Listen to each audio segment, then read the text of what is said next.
वो जल्दी से तैयार होकर कमरे से बाहर आता है और टेबल पर रखी नाश्ते की प्लेट में से एक आलू का पराठा हाथ में पकड़कर वो ऑफिस के लिए निकलने लगता है। तभी उसकी सबसे छोटी और मोटी बहन रूपाली उसे टोकते हुए कहती है, क्या है भैया, ये इस एक पराठे से क्या आपका पेट भर जाएगा? अब भरेगा तो नहीं मोटू, लेकिन लेट हो रहा हूं ना, इसलिए बिल्कुल भी बैठकर खाने का समय नहीं है। मैं लंच ठीक से खा लूंगा। अच्छा, और लंच में क्या खाएंगे? बाहर का तो आप कुछ खाते नहीं और घर का लेकर नहीं जा रहे।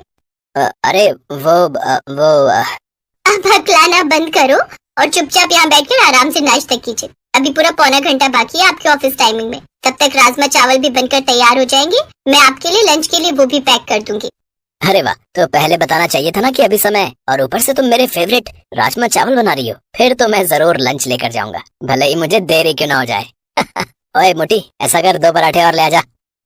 ये हुई ना बात। अनिकेत आराम से बैठकर आलू के पराठे खाने लगता है। तभी उसकी 5 बहनें वहाँ खड़े होकर उसको देख रही होती हैं। उन्हें देखकर अनिकेत कहता है, अरे तुम पांचों मुझे यूं घूर कर क्यों देख रही हो? तुम पांचों का व्रत है क्या? हम क्यों व्रत रखेंगे भैया? तो फिर मुझे घूर कर क्यों देख रही हो भाई? तुम सब भी बैठकर खाना खा लो ना। हम आपको इसलिए घूर रहे हैं क्योंकि आप अपना बिल्कुल भी ध्यान नहीं रखते। अगर हम आपको रोकते नहीं तो आप तो उस एक आलू के पराठे को खाकर ही सारा दिन निकाल देते। और आपको याद नहीं क्या भैया, माँ हमेशा क्या कहती थी कि कभी भी खाली पेट घर से नहीं जाना चाहिए। सच में मैं बड़ा किस्मत वाला हूँ जो मुझे तुम पांचों ख्याल रखने वाली प्यारी बहनें मिली हैं। अब देखो ना, सुबह लेट उठने के बाद भी सब कुछ मुझे करा कराया मिल गया। यहाँ तक कि अलमारी से कपड़े तक भी नहीं निकालने पड़े।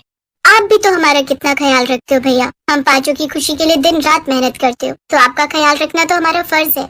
और माँ बाबा के जाने के बाद एक आप ही हो जिसने हमें माँ बाप दोनों का प्यार दिया है। ऐसे ही समय बीता। एक रोज अनिकेत अपने दोस्त के साथ लंच कर रहा था। फाइनली मेरी बहन की शादी तय हो गई यार। अब कुछ दिनों के बाद वो अपने ससुराल जाएगी और फिर घर का बड़ा एसी वाला कमरा मेरा। अबे साले, तुझे अपनी बहन की शादी की ज्यादा खुशी है या एसी वाला कमरा मिलने की? यार सच कहूँ तो कमरा मिलने की। नहीं नहीं, सच कहूँ तो दोनों की यार। मेरी बहन है मुझसे बड़ी, लेकिन हरकत बिल्कुल बच्चों की तरह करती है। वो मुझसे रोज लड़ती है यार। कई दिनों से उसके लिए लड़का ढूंढ रहे थे, लेकिन अब जाकर कोई अच्छा लड़का मिला उसके लिए। इस बार उसका इस शादी से पहले का आखिरी रक्षाबंधन होगा, तो सोच रहा हूँ कि इस बार उसे क्या गिफ्ट दूं यार। अच्छा सा सजेस्ट करना यार। शादी में तो वो सब अपनी पसंद का लेगी, तो राखी पर उसे क्या दूं? अबे तो खुद मुझसे पूछ रहा है यार। तेरी तो एक बहन है तो तू इतना सोच रहा है, मेरी सोच 5 बहन है। अब उन सबको क्या दूं, कुछ समझ में नहीं आ रहा यार। ऊपर से मैं अभी तक उनके लिए एक भी रिश्ता नहीं ढूंढ पाया यार।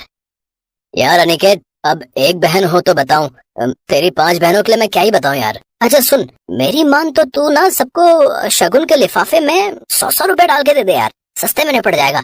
और रही बात शादी की, तो वो तो तेरे ऊपर बड़ी जिम्मेदारी है, जानता हूँ। लेकिन किसी भी तरह मुझे पायल के लिए लड़का ढूंढना ही होगा यार। आज नहीं तो कल उसकी शादी तो करवानी ही है ना। अरे ये क्या यार, तेरी बातों के चक्कर में तो सारा खाना ही ठंडा हो गया। खाना। अनिकेत की बहनें अब बड़ी होने लगी थी, इसलिए अब अनिकेत को उनकी शादी की चिंता सताने लगी और वो अब उनके लिए लड़का ही ढूंढता रहता। ऐसी एक रोज जब पायल एक लड़के से बात कर रही थी, तभी अनिकेत कमरे से बाहर आ जाता है और पायल को दरवाजे पर उस लड़के से बात करते हुए देख लेता है।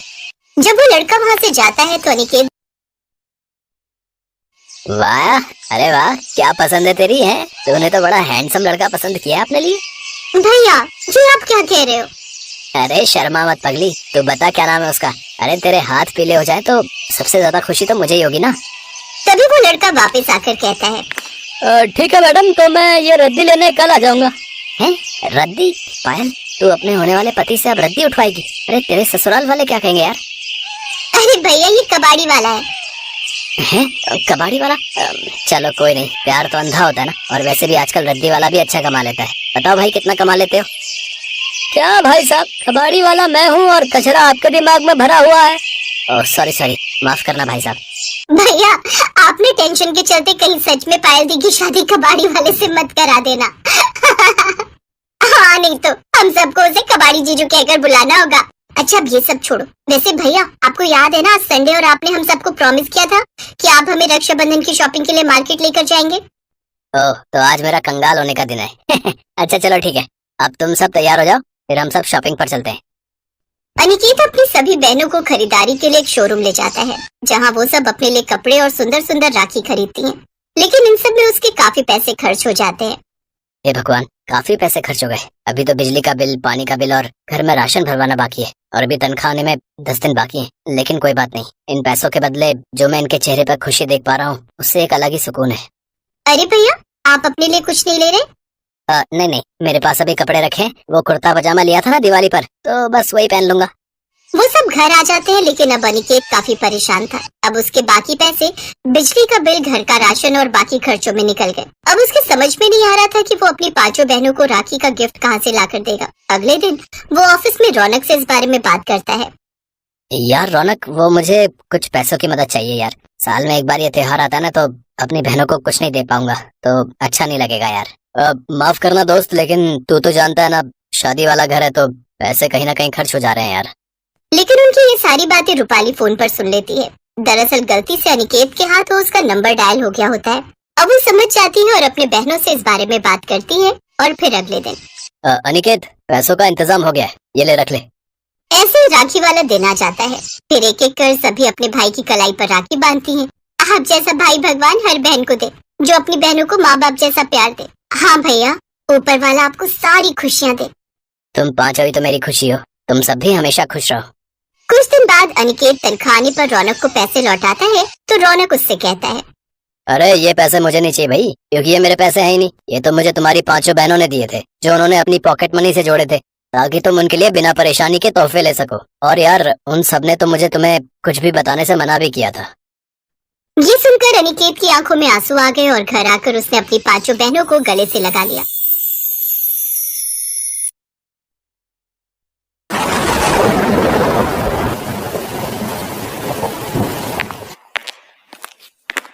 माँ उठो, माँ लो ये दवाई खा लो। हाँ हाँ बेटा, जरा मदद कर दे बेटा, अब तो शरीर उठने को राजी नहीं है। सीनू अपनी माँ सविता को सहारा देकर बिस्तर पर बिठाती है। सीनू बहुत ही समझदार और एक जिम्मेदार लड़की थी। कई साल पहले एक सड़क हादसे में सीनू ने अपने पिता को खो दिया था। इस हादसे के बाद से ही सीनू की माँ सविता बहुत बीमार रहने लगी। धीरे धीरे तबीयत बिगड़ती गई और वो बिस्तर पर आ गई। अब सीनू को ही सब कुछ संभालना था। उसने शहर के मेन मार्केट में सब्जी बेचना शुरू कर दिया। छोटी सी उम्र में वो घर का खर्चा चला रही थी, लेकिन किसी अच्छे डॉक्टर से अपनी माँ का इलाज करवा पाना उसके बस से बाहर था। दवाई खाने के बाद सविता सीनू के सिर पर हाथ रखती है और कहती है, तूने कुछ खाया बेटा? हाँ माँ, खा लिया। तुम मेरी चिंता मत करो, बस आराम करो और सबसे जरूरी बात, खुश रहा करो। मैं बाजार जा रही हूँ, कोई भी परेशानी हो तो पड़ोस से बिमला मौसी को बुला लेना, ठीक है? सविता सीनू को एकटक देख रही थी और अचानक रोने लगी। सीनू ने उसके आंसू पोंछे और उससे पूछा, क्या हुआ माँ, क्या सोचने लगी तुम? मुझे माफ कर दे बेटा, इतनी सी उम्र में तुझे कितनी मेहनत करनी पड़ रही है और मैं सारा दिन बस बिस्तर पर ही पड़ी रहती हूँ। काश तेरा कोई भाई होता तो आज हमारी ये हालत ना होती। ये कैसी बातें कर रही हो माँ? तुम बीमार हो इसलिए कुछ नहीं कर पा रही हो, और मेरा भाई होता तो वो भी यही करता जो मैं कर रही हूँ। जो है सब अच्छा है, अब तुम आराम करो, मैं चलती हूँ और ज्यादा सोचना मत। इतना कहकर सीनू सब्जियों का ठेला लेकर बाजार की तरफ चली गई। उसने भले ही अपनी माँ को दिलासा दे दिया था, लेकिन सच तो ये था कि उसे भी किसी सहारे की जरूरत थी। एक भाई की कमी उसे भी महसूस होती थी, लेकिन हालात से समझौता करना सीनू को आता था। वो सब कुछ भूलकर सब्जी बेचने लगी। तभी वहाँ एक बाइक आकर रुकी। बाइक पर करीब 22-23 साल का लड़का था, जो बाइक रोककर किसी से फोन पर बात करने लगा। अरे कैसी बातें कर रहे हो, ऐसा बिल्कुल नहीं होना चाहिए। वो सारा सामान गरीब बच्चों के लिए है, उन तक ही पहुंचना चाहिए। तुम रुको, मैं आता हूँ जल्दी, फिर देखता हूँ। वो लड़का आदित्य था, जो एक सॉफ्टवेयर कंपनी में काम करता था, साथ ही एक समाज सेवी संस्था से भी जुड़ा था। सीनू ने उसे देखा तो उससे बोली, भैया, ओ भैया, कुछ सब्जी भाजी ले जाओ घर के लिए, सबकी सब एकदम ताजी हैं। नहीं गुड़िया, अभी घर नहीं जा रहा हूँ, कहीं और जाना है, फिर कभी ले जाऊंगा। आदित्य की बात सुनकर सीनू का चेहरा उतर जाता है। आदित्य जैसे ही जाने के लिए अपनी बाइक स्टार्ट करता है तो वो स्टार्ट नहीं होती। वो कई बार कोशिश करता है, लेकिन सब बेकार। उसे देर हो रही थी, अब वो परेशान होने लगा। ये देखकर सीनू ने उससे कहा, भैया जी, आपने मुझसे सब्जी नहीं खरीदी ना, तो देखो आपकी फटफटिया भी बुरा मान गई। लेकिन आप चिंता मत करो, आप 2 मिनट रुको, मैं किसी को जानती हूँ जो आपकी मदद कर सकता है। सीनू आदित्य को अपनी सब्जियों के पास छोड़कर चली गई। कुछ ही मिनटों में वो अपने साथ एक मैकेनिक को ले आई, जिसकी दुकान पास में ही थी। उसने आदित्य से कहा, लो भैया, ये हैं गाड़ियों के डॉक्टर, ये सब ठीक कर देंगे। आदित्य सीनू की बात पर मुस्कुरा देता है। मैकेनिक अपने काम पर लग जाता है। आदित्य सीनू से कहता है, गुड़िया तुम्हारा बहुत बहुत शुक्रिया। तुम मदद ना करती तो पता नहीं कितनी देर लग जाती।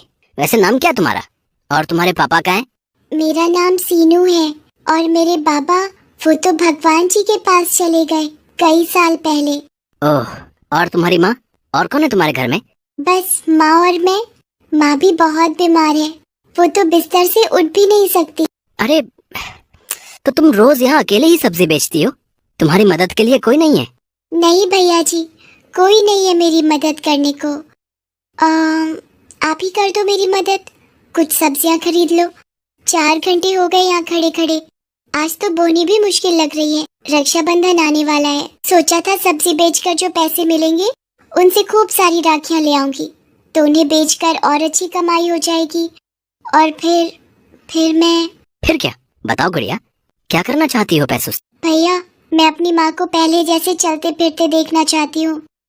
मैंने सोचा था कि अगर थोड़ी कमाई हो जाएगी तो उन्हें अच्छे डॉक्टर के पास लेकर जाऊंगी।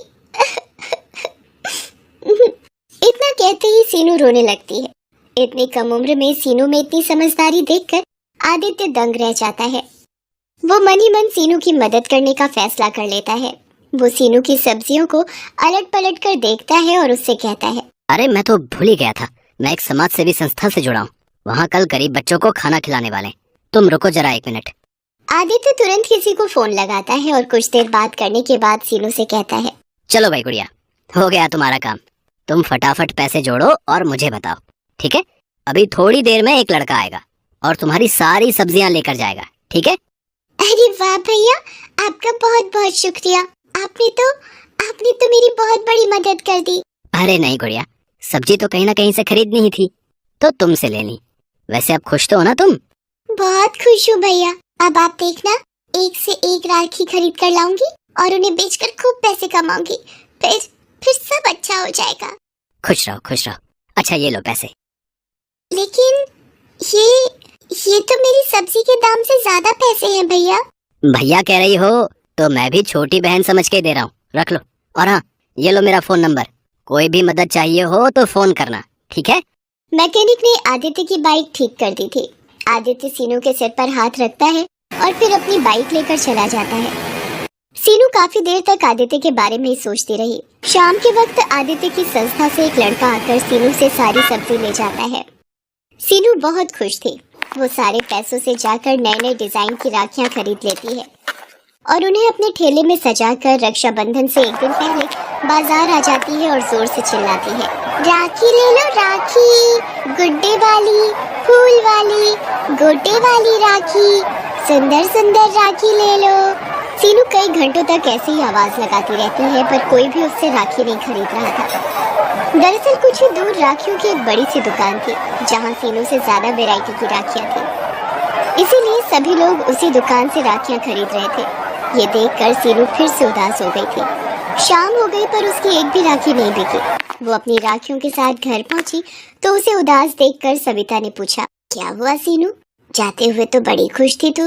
क्या बताऊं माँ, पूरा दिन धूप में चिल्लाती रही पर किसी ने एक भी राखी नहीं खरीदी मुझसे। सब लोग उस रामलाल की दुकान पर ही जा रहे थे। कल रक्षाबंधन है, अगर कल भी मेरी राखियाँ नहीं बिकी तो क्या होगा माँ? हिम्मत मत हार बेटी, भगवान किसी को तो भेजेंगे। सीनू ने अपने सारे पैसे राखी खरीदने में लगा दिए थे। अब तो उसके पास बेचने के लिए सब्जियां भी नहीं थी और ना ही वापस सब्जी खरीदने के लिए पैसे। अगले दिन रक्षाबंधन था। वो सुबह सुबह ही अपनी राखियां लेकर बाजार पहुंच गई। 1-2 लोगों ने आकर उसकी राखियां देखी जरूर, पर खरीदी नहीं। दोपहर हो गई थी। सीनू का सब्र टूटता जा रहा था। तभी उसने सामने से आदित्य को आते देखा। अरे भैया आप कैसे हो आप? अरे गुड़िया, मैं अच्छा हूँ गुड़िया, तुम्हारी राखियाँ देखने आया हूँ और खरीदने भी। अच्छा तो लीजिए ना, ये देखिए, इस पर कितना प्यारा गुड्डा लगा है और ये फूल वाली अच्छी है ना? सीनू खुश दिखने की कोशिश तो कर रही थी, पर आदित्य उसका चेहरा देखकर सब समझ गया था। उसने आते हुए राखियों की दुकान और उसमें लगी भीड़ भी देख ली थी और उसे समझने में देर नहीं लगी कि सीनू के लिए अपनी राखियां बेच पाना कितना मुश्किल था। उसने सीनू से कहा, गुड़िया तुम बहुत छोटी हो, इतनी सी उम्र में तुम में जो हौसला है उसकी जितनी तारीफ की जाए वो कम है। लेकिन बेटा ऐसे काम नहीं चलेगा, तुम्हें कुछ और सोचना होगा। मतलब भैया मैं कुछ समझी नहीं। आदित्य उसकी तरफ देखकर मुस्कुराता है और अपनी बाइक साइड में लगाकर सीनू की जगह जाकर खड़ा हो जाता है और जोर जोर से चिल्लाने लगता है, ले लो किस्मत वाली राखी ले लो। इसे खरीदोगे तो किस्मत खुल जाएगी, हर मुश्किल दूर भाग जाएगी। जिस भाई की कलाई पर बंधेगी ये राखी उसकी उम्र 100 साल की हो जाएगी। ले लो। आदित्य की पर्सनैलिटी बहुत अच्छी थी। लोग उसे राखियां बेचते हुए देखकर पहले ही चौंक गए थे। ले लो। ऊपर से आदित्य का उनको बुलाने का तरीका भी मजेदार था। किस्मत खुल जाएगी। धीरे धीरे लोग उसके पास आते गए। सीनू उन्हें राखियां बेचती गई और आदित्य इसी तरह मजेदार बातें करके लोगों को आकर्षित करता गया। कुछ ही देर में सीनू की सारी राखियां बिक गई। ये देखकर आदित्य बहुत खुश हुआ। उसने सीनू से कहा, देखा गुड़िया, ऐसे बेचते हैं सामान। सारी राखियां बिक गई तुम्हारी। नहीं भैया, सारी नहीं बिकी, मैंने एक राखी बचा कर रखी है। लेकिन क्यों गुड़िया? अभी तो तुमने एक ग्राहक से कहा कि सारी राखियां बिक गई हैं, उसके लिए नहीं बची। तुमने ये राखी उसे क्यों नहीं दी? क्योंकि ये राखी बेचने के लिए नहीं, बल्कि मेरे भैया की कलाई पर सजने के लिए है। मैं जानती हूँ कि मेरी हैसियत बहुत छोटी है। मुझे हमेशा से एक भाई की कमी महसूस होती थी। अगर आपको बुरा ना लगे तो क्या मैं आपको राखी बांध सकती हूँ? क्यों नहीं गुड़िया, मेरी भी कोई बहन नहीं है। और सच कहूँ तो तुम्हें देखकर मुझे भी ऐसा ही लगा कि अगर मेरी कोई छोटी बहन होती तो बिल्कुल तुम्हारे जैसी नटखट होती। इतना कहकर आदित्य अपना हाथ सीनू की तरफ बढ़ा देता है और सीनू उसकी कलाई पर राखी बांध देती है। दोनों बहुत खुश थे। फिर आदित्य अपनी जेब से एक तोहफा निकालकर सीनू को देता है। सीनू चौंक जाती है और कहती है, अरे भैया, ये मेरे लिए? हाँ तुम्हारे लिए ही है। अब बातें छोड़ो और जल्दी से इसे खोल कर देखो। सीनू जल्दी से अपना तोहफा खोलती है। उसमें शहर के एक बड़े डॉक्टर से अपॉइंटमेंट का पर्चा था। सीनू की आंखों में आंसू आ जाते हैं। वो बस आदित्य को देखती रह जाती है, कुछ नहीं बोल पाती। तुमने जितने दुख झेलने थे झेल लिए मेरी बहन। अब तुम्हारा भाई आ गया है जो सब ठीक कर देगा।